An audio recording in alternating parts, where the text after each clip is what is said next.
Sky blue colour کی پیروں کو چھوتی فراک اور میچنگ حجاب اوڑھے وہ بہت پیاری لگ رہی تھی، سادہ، نفیس اور چھوٹی سی شہزادے کی مانند۔ وہ ارد گرد کا منظر اپنے موبائل میں قید کرتی خوش تھی، اپنے ہینڈسم پلس نکمے شوہر کے ساتھ ایک تصویر بناتی۔ وہ اپنی ایڑیاں اٹھائے کھڑی تھی، مگر وہ پھر بھی اس کے کندھوں تک بمشکل پہنچ پا رہی تھی۔ سلطان نے اسے دیکھتے ہی ہنسی دبائی۔ توبہ ہے ابدر، قسم سے۔ وہ چڑھ کر فاصلے پر ہوئی، کوئی اتنا لمبا کیسے ہو سکتا ہے بھلا؟ آپ تو نا بابا آدم کے زمانے کے سنگل پیس ہیں جو اس زمانے میں ٹپک پڑے ہیں، لمبو کہیں کے۔ وہ کھل کر ہنسا تھا، وہ کنکھیوں سے اسے بنتے دیکھ کر دل سے خوش ہو رہی تھی۔ اس کا وہ خڑوس ہنستا ہوا بہت زیادہ پیارا اور اٹریکٹیو لگتا تھا۔ اس میں میری کوئی غلطی نہیں، اب تم ہو ہی اتنی سی۔ سلطان نے اپنی چھوٹی انگلی اس کی طرف کرتے کہا، ایک بات تو بتاؤ، کہیں تم ڈراف کے خاندان سے تعلق تو نہیں رکھتی؟ سلطان نے جھک کر اس کے قریب ہوتے کہا۔ عشا نے ناک سکیڑتے اسے دور دھکیلا، مگر وہ پہاڑ اپنی جگہ سے ہل بھی نہ پایا۔ آپ میرا مذاق اڑا رہے ہیں اب؟ سلطان نے ہنسی دبائی۔ میں بالکل ٹھیک ہوں، بلکہ آپ کچھ ایکسٹرا ہی لمبے ہیں۔ سچ میں کبھی کبھی لگتا ہے مس ڈراف۔ وہ شریر سا مسکرایا۔ اوہ رکیں ذرا، ابھی بتاتی ہوں۔ وہ اس کی طرف غصے سے بڑھی، وہ ہنستا ہوا الٹے قدموں چل رہا تھا۔ سلطان نے اسے تیزی سے اپنی طرف آتے دیکھ کر قدم روکے تو وہ سیدھا اس کے سینے سے جا ٹکرائی۔ سلطان نے جھک کر ایک بازو اس کی کمر کے گرد حمائل کرتے اسے ہوا میں اٹھایا، جبکہ وہ دوسرا ہاتھ پینٹ کی جیب میں ڈالے اسے اپنے مقابل کیے شریر سا مسکرا رہا تھا۔ چھوڑے مجھے، کیا کر رہے ہیں؟ یہاں سب دیکھ رہے ہیں ابدر۔ وہ اس کی مضبوط گرفت سے خود کو آزاد کرتی ناکام ہو رہی تھی۔ ابدر، اس نے چڑھ کر کہا۔ جی میری ڈراف۔ آپ کو اللہ پوچھیں گے، نیچے اتارے مجھے، ورنہ سلطان نے بھویں اچکائیں۔ ورنہ میں، اس نے دونوں ہاتھ اس کی گردن کے قریب کرتے خود کو روکا۔ وہ ہنسا تھا۔ میری طرف دیکھو۔ سلطان نے اسے یہاں وہاں نظریں گھماتے دیکھ کر کہا۔ عشا نے اس کی طرف دیکھا تو وہ دو براؤن آنکھیں آپس میں ٹکرائیں تو کچھ لمحے وہ ہنوز رہے۔ مجھ سے شادی کرو گی؟ سلطان نے دوسرا ہاتھ جیب سے نکال کر اس کے گرد حمائل کیا۔ ہماری شادی تو ہو چکی ہے نا؟ وہ مسکرائی۔ ہو تو چکی، مگر میں تم سے ترکش رسم و رواج کے مطابق شادی کرنا چاہتا ہوں۔ میری گڑیا؟ آہا، تو اس کا مطلب آپ مجھے پرپوز کر رہے ہیں؟ سلطان نے اس بات میں سر ہلایا۔ اتنے بڑے ہو گئے ہیں آپ، اور آپ کو پرپوز کرنا بھی ٹھیک سے نہیں آتا؟ وہ مسکراہٹ دباتی بولی۔ اب میں پرپوز تھوڑی کرتا پھرتا ہوں لڑکیوں کو، جو مجھے آتا ہو۔ کیسے کرتے ہیں؟ تم بتاؤ، میں ویسے کر لوں گا۔ وہ ہنسی۔ پہلے مجھے نیچے اتاریں، پھر بتاتی ہوں۔ کیوں، یہاں کوئی مسئلہ ہے کیا؟ وہ ہنوز رہا۔ میرے پاگل، آپ مجھے نیچے اتاریں گے ہی تو بتا پاؤں گی نا ٹھیک سے۔ وہ اس کے ماتھے پر ہاتھ مارتی بولی۔ سلطان نے اپنی گرفت ڈھیلی کرتے اسے آزاد کیا تو وہ بجلی کی تیزی سے اس فاصلے پر ہوئی۔ اب بتاؤ کیسے کرتے ہیں؟ وہ سیدھا ہوا۔ پیار سے پوچھتے ہیں نا؟ اچھا، تو میں نے کیا گن پوائنٹ پر پوچھا تھا؟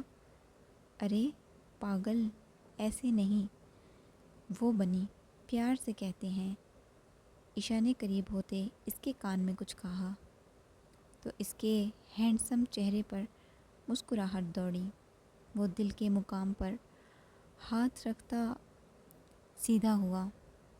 مائی بیوٹیفل لیڈی ول یو میری می؟ سلطان نے ہاتھ بڑھا کر محبت سے کہا تو وہ پاگل لڑکی خوشی سے چہک اٹھی تھی. وہ تو ہمیشہ سے یہی چاہتی تھی کہ اس کا یہ خڑوس اسے ایسے ہی محبت سے پرپوز کرے. آج اس کا اتنا پازیٹیو اور محبت بھرا لہجہ سنتی وہ خوشی سے سرشار ہو رہی تھی. مگر اس خڑوس نے اسے کتنا رلایا تھا، کتنا ستایا تھا. اتنی آسانی سے اب مان تو نہیں سکتی تھی. وہ دونوں ہاتھ کمر پر باندھتی مسکراہٹ دباتی بولی، ارے یار، میں نے پہلی دفعہ بھی تم سے پوچھا تھا، تب بھی تم نے انکار کر دیا تھا، اور اب اتنی محبت سے دوسری دفعہ پوچھ رہا ہوں، اب بھی انکار؟ سلطان نے معصوم سی شکل بناتے کہا، اب کسی لڑکی پر کوئی زبردستی تو نہیں کر سکتے. اگر وہ نہ مانے تو نہ صحیح. دیکھ لو، اتنے ہینڈسم بندے کو انکار کر رہی ہو، کہیں مہنگا ہی نہ پڑ جائے. وہ پینٹ کی جیبوں میں ہاتھ ڈالتا بولا، میں نے سوچ سمجھ کر جواب دیا ہے مسٹر ہینڈسم، آپ سے شادی نہیں کروں گی. وہ شریر سا مسکرائی. تو مطلب اب کوئی چانس نہیں؟ عشا نے نفی میں گردن ہلائی. تو مطلب اب میں اپنا طریقہ اپناؤں پھر؟ وہ گہری سانس بھرتا بولا. اچھا، اور کیا ہے آپ کا طریقہ؟ عشا کی بات کے اختتام پر سلطان نے ایک جھٹکے سے اسے کھینچ کر گود میں اٹھایا اور سمندر کی طرف چل دیا. کیا کر رہے ہیں آپ؟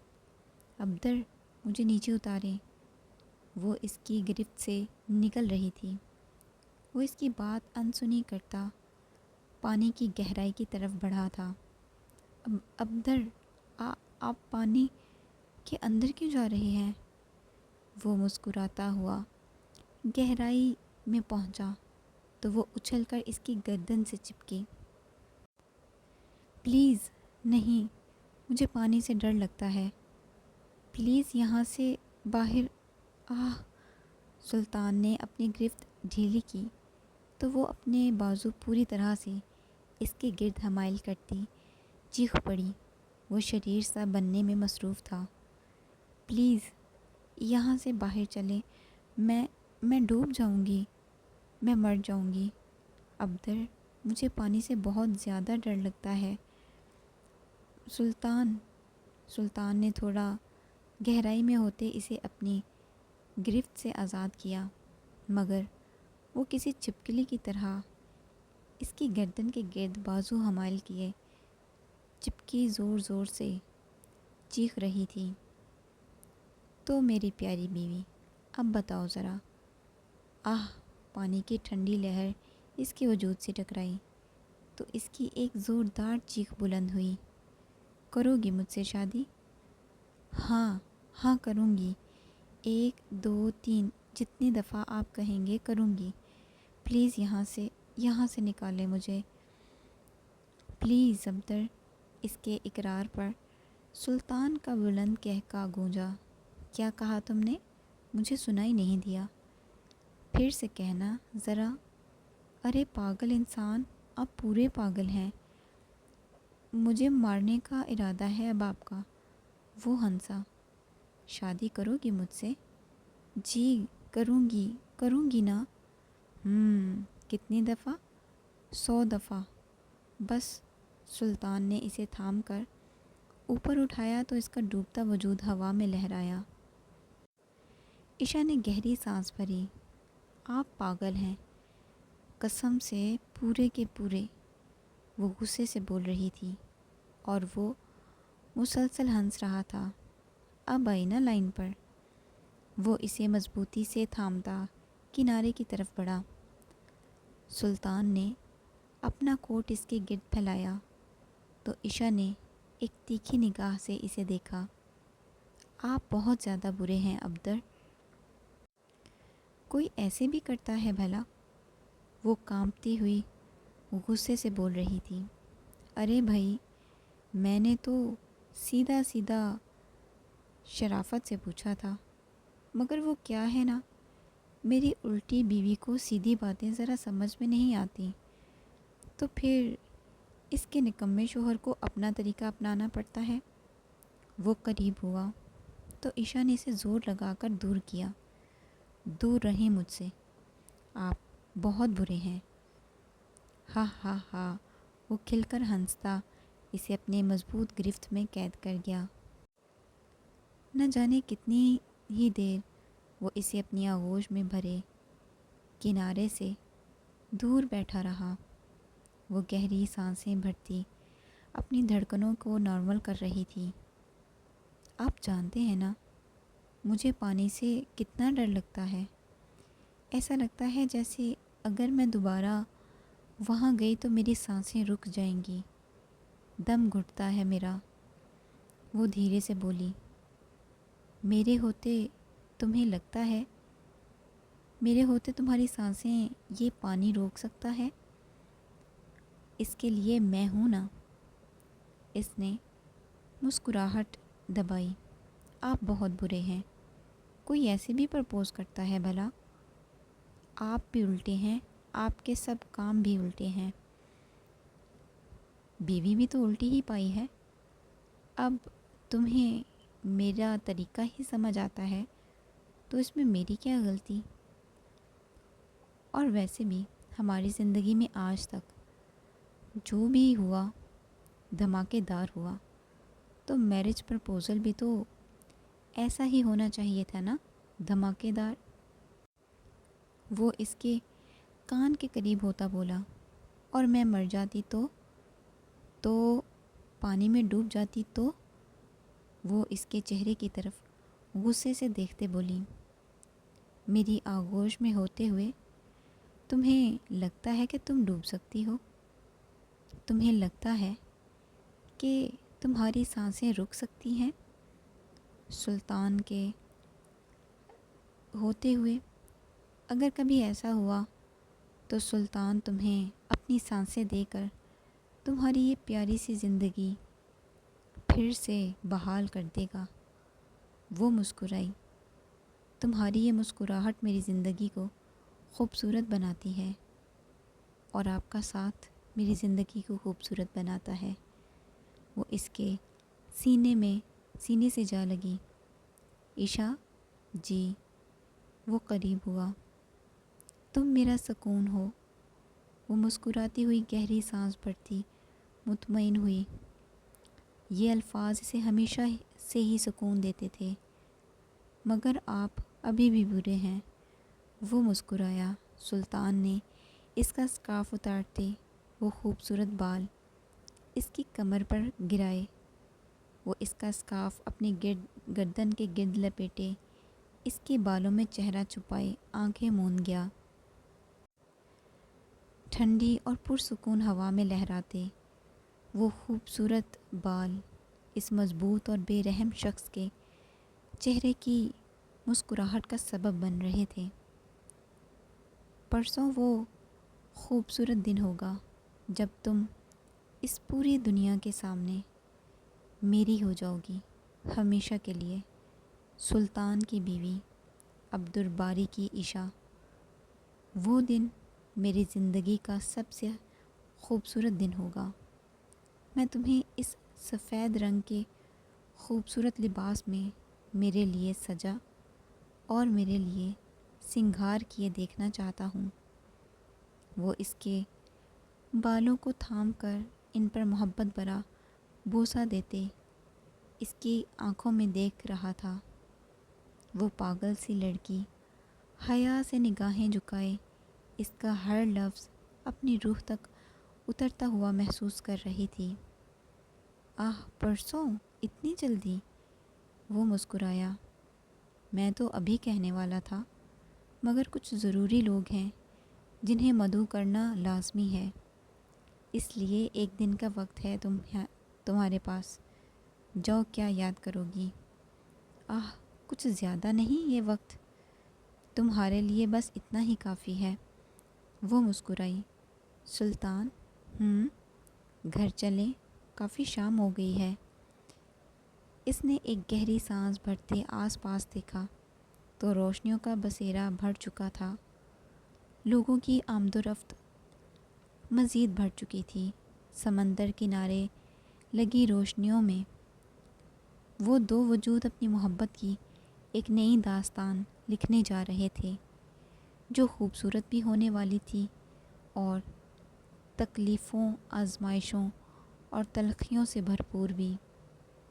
مگر وہ بھرپور مرد اپنی اس چھوٹی سی بیوی کو محفوظ رکھنے کے لیے اپنی جی جان لگانے والا تھا۔ وہ عہد کر چکا تھا، وہ مان چکا تھا کہ وہ اس قدر اس کی روح میں بس چکی ہے کہ اب زندگی جینے کے لیے اس پیارے سے وجود کا اس کے پاس، اس کے روبرو ہونا لازمی تھا۔ اور وہ پاگل شخص اس نازک سے وجود میں اتنا کھو رہا تھا کہ اسے اس پر آنے والی تکلیفوں کو موڑ کے خود تک لانا تھا۔ وہ سلطان جو خود پر ایک نگاہ غلط بھی برداشت نہیں کر سکتا تھا، وہ اپنی بیوی کے لیے مسکراتے ہوئے اپنی جان بھی دے سکتا تھا۔ وہ کتنا بدل چکا تھا۔ وہ نفرتوں سے بھرپور، رحم سے عاجز اور جذبات و احساسات سے عاری شخص خود میں ابھرتے ہوئے اتنے جذبات محسوس کرتا حیران رہ جاتا تھا۔ کیسے اس نازک سے وجود نے اسے خود میں سما لیا تھا۔ اس پیاری سی چھوٹی سی لڑکی نے سلطان کو ہرا دیا تھا۔ وہ ہار چکا تھا۔ وہ اپنی ہار دل سے تسلیم کرتا تھا۔ سلطان کی شادی کی خبر سنتے ہی اس پرکشش فلیٹ میں ایک رونق سے بھرپور محفل سج چکی تھی۔ وہ سب ایک دفعہ پھر ہال میں بیٹھے ایک دوسرے سے خوش گپیوں میں مصروف تھے۔ اس کی وہ دو سہیلیاں اس پیاری سی لڑکی کو سرخ کرنے میں مصروف تھیں، جبکہ وہ دو شیطان کے چمچے اپنے سلطان کی ٹانگ کھینچنے اور اس کے غصے سے بھرے چہرے کو بھرپور انجوائے کرنے میں مصروف تھے۔ ہائے رے، زندگی بھی کیا کیا موڑ دکھاتی ہے۔ اب اس جنگلی کی بھی شادی ہونے جا رہی ہے اور ہمیں کوئی حسینہ منہ بھی نہیں لگاتی۔ زندگی جھنڈ ہو چکی ہے یار، اور اوپر سے ان جناب کی شادی دوسری دفعہ بھی ہونے جا رہی ہے۔ یگیت نے آہ بھرتے اپنا دکھ بیان کیا تو سب کا بیک وقت کہکہ گونجا۔ اپنی کالی زبان نہ ذرا منہ میں سمیٹ کے رکھ، کمینے، میری شادی میں کوئی گڑبڑ ہوئی تو تیری زبان ہوگی اور میرا پسندیدہ ہتھیار۔ سلطان نے تیکھی نگاہ سے اسے دیکھا۔ دیکھ ذرا اسے ہادی، اس کا تو بس نہیں چل رہا، ورنہ ابھی اس کی بات مکمل ہونے سے پہلے ہی اس نے اپنے ہاتھ میں پکڑا کشن زور سے یگیت کی طرف اچھالا۔ جل کمینے، اسی لیے تیری صورت کو کوئی لڑکی منہ نہیں لگاتی۔ ہادی نے ہنسی دبائی۔ وہ تینوں کچن میں مصروف ان کی نوک جھونک سنتی، ہنستی اپنے کام میں مصروف تھی۔ مس عشا، اب ذرا یہ چائے اپنے شوہر نامدار کو پیش کرو۔ مگر ایسے نہیں، وہ اسے کپ پکڑاتی، نمک کا باکس اس کے حوالے کرتی شریر سا مسکرا رہی تھی۔ ارے نہیں پلیز، ہمارے بیچارے کو پہلے ہی میں نے بہت زیادہ نمک کھلایا ہے، کیوں اب اس کی بینڈ بجانے پر تلی ہو تم دونوں؟ آہ مروہ، ذرا دیکھو تو، شادی ابھی ہوئی نہیں، میڈم صاحبہ کی اور شوہر کی حمایت میں پہلے ہی میدان میں کود پڑی۔ آئیگل نے شرارت سے اسے کہنی مارتے ہوئے کہا، تم جو بھی کہو مگر نمکین چائے تو پلانی ہی پڑے گی نا، اور ویسے بھی یہ تو رسم ہے، تو چلو شاباش شروع ہو جاؤ۔ وہ دونوں اسے اشارہ کرتی ایک طرف ہوئیں تو عشا نے بھی انہیں دیکھا۔ چائے میں نمک ملاتے اسے بے اختیار ہی اس کا وہ زہر بھرا سوپ یاد آیا جو اس کا پیارا شوہر بنا کوئی نخرے کیے اتنے مزے سے پی چکا تھا۔ وہ مسکرائی۔ چائے کا دور چلا تو وہ سب اپنی چائے انجوائے کر رہے تھے۔ سلطان نے پہلا سپ لیتے شریر سی مسکراہٹ لبوں پر سجائی، مگر بنا کسی ایکسپریشن کے وہ مزے سے اپنی پیاری بیوی کے ہاتھ کی زہر بھری چائے پینے میں مصروف تھا۔ اسے اتنے مزے سے چائے پیتے دیکھ کر عشا کو بے اختیار ہی اپنے شہزادے پر پیار آیا تھا۔ اتنا تو طے تھا کہ وہ کسی بھی چیز میں نخرے نہیں کرتا تھا، نہ اس کے بنائے کھانے میں نہ اس کی پسند کی چیز میں۔ وہ ہمیشہ عاجزی سے سب تسلیم کرتا تھا۔ بہت ساری تیاریاں کرنی ہیں ابھی تو، اور سلطان بھائی آپ نے دن بھی صرف اور صرف ایک ہی دیا ہے ہمیں، تو ہمیں بنا وقت کا ضیاع کیے اب نکلنا چاہیے۔ کیوں عشا اب چلیں؟ آئیگل کی بات پر سلطان نے اسے کنکھیوں سے دیکھا جو کہ برتن سمیٹتے بس بعد میں سر ہلاتے کچن کی طرف بڑھی۔ اس نے آخری کپ اپنی جگہ رکھا ہی تھا کہ وہ جناب اس کا سر کھانے حاضر ہو چکی تھی۔ آہ عبدر، وہ مجھے آپ سے، سلطان نے قریب آتے اس کا ہاتھ تھام کر لبوں سے لگایا۔ تم جا رہی ہو؟ عشا نے اس بات میں سر ہلایا۔ مجھے اکیلا چھوڑ کر؟ سلطان نے معصوم سی شکل بناتے ہوئے کہا تو اس نے کنکھیوں سے اسے دیکھا۔ کل آ جاؤں گی نا، فی الحال تو جانا پڑے گا۔ آئیگل اور مروہ نے کہا ہے۔ وہ قریب ہوا۔ مت جاؤ نا، وہ مسکراتی ہوئی انگلی اس کے سینے پر رکھتی اس سے فاصلے پر ہو گئی۔ یہ آپ کے لیے چھوٹی سی سزا ہے۔ اور وہ کس بات کی؟ وہ بات میں کل آپ کو بتاؤں گی، فی الحال ذرا ہٹے سامنے سے، مجھے جانا ہے۔ وہ بازو آپس میں باندھتی بولی، مطلب میری بات نہیں مانو گی؟ آہ عبدر، اگر آپ کو مجھ سے شادی کرنی ہے تو شرافت سے ہٹیں ذرا، ورنہ میں انکار بھی کر سکتی ہوں۔ وہ شریر سا مسکرائی۔ اچھا، انکار کرنے کی جرات تو کرو ذرا۔ سلطان نے ایک جھٹکے سے اسے کھینچتے قریب کیا۔ کروں تو کیا کر لیں گے؟ ہاں، مجھے چیلنج کر رہی ہو؟ سلطان کو؟ سلطان نے اس کا چہرہ تھام کر مقابل کیا۔ جی، سلطان کو چیلنج کر رہی ہوں، بتائیں کیا کر لیں گے؟ وہ ہنسا۔ لڑکی بہت چھوٹی اور پیاری اور بہت نازک ہو تم، اپنے اس سر پھرے پاگل کو جھیل نہیں پاؤ گی۔ تمہارا یہ نازک سا وجود اس جنگلی کو سنبھال نہیں پائے گا۔ وہ اس کے قریب ہوتا اس کے کان کی لو کو دانتوں تلے دباتا بولا تو وہ ہڑبڑا کر اس سے فاصلے پر ہوئی۔ اگلی دفعہ چیلنج کرنے سے پہلے ذرا سا سوچ لینا لڑکی، کیونکہ اگلی بار بخشش کا کوئی راستہ نہیں ہوگا۔ اس کے رخسار پر ایک زوردار لمس چھوڑتا، اپنی مسکراہٹ دباتا، وہ اس کی کھلی آنکھوں اور اڑی ہوئی ہوائیوں کو انجوائے کرتا۔ کچن سے جا چکا تھا۔ وہ سینے پر ہاتھ رکھتی اس پاگل شخص کی بے باکیوں پر حیا سے سمٹ رہی تھی۔